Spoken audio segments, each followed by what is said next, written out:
Nakakatakot yung sistema ngayon. Ako wala akong pinag-aralan talaga. Aminin ko. Wala akong pinag-aralan. Pero may prinsipyo ko.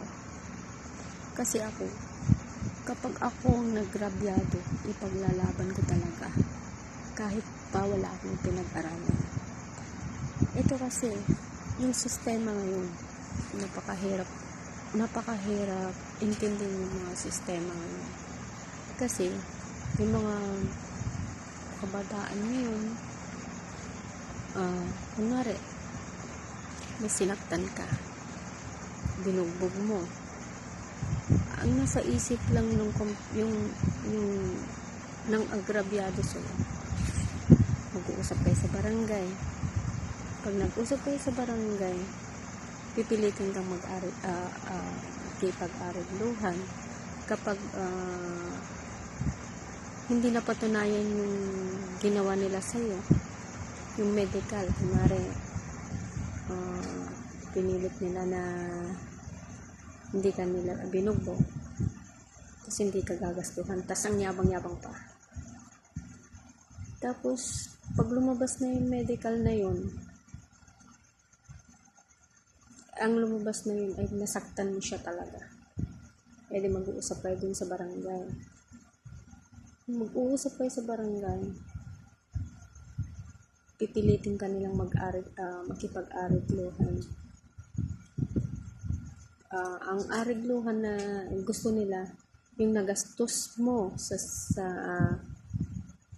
ospital, yung kunwari, tanggal ka sa trabaho, o kaya hindi ka na nakapagtrabaho.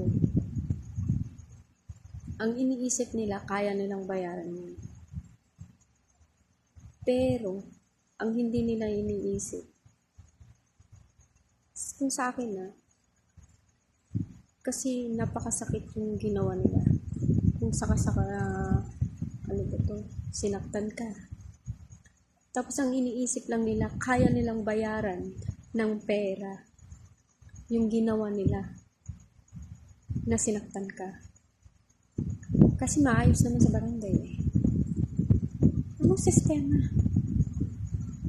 Tapos, wala namang nangyari. Okay lang namang bubugbog ka kasi wala namang nangyari. Babayaran mo na lang sila. Gagastusan mo na lang sila sa ospital. Yung mga medicine niyan, gagastusin mo na lang na ganun. Alam niyo na, ang hirap ng ganito. Ang hirap kasi nararanasan ko ngayon dahil sa pangbubugbog lang nila sa anak ko. Alam mo, wala kang pinag-aralan, pero meron ka lang prinsipyo.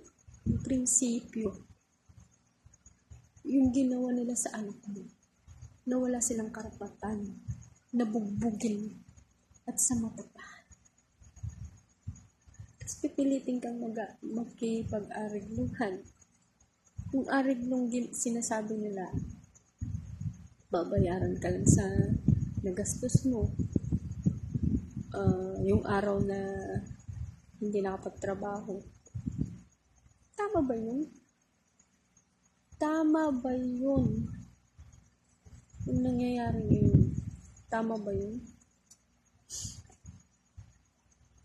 Ang hirap.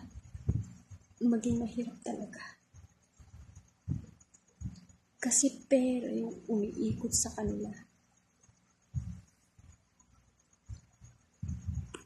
Yun lang po. Nakakalungkot lang po. Nakakalungkot.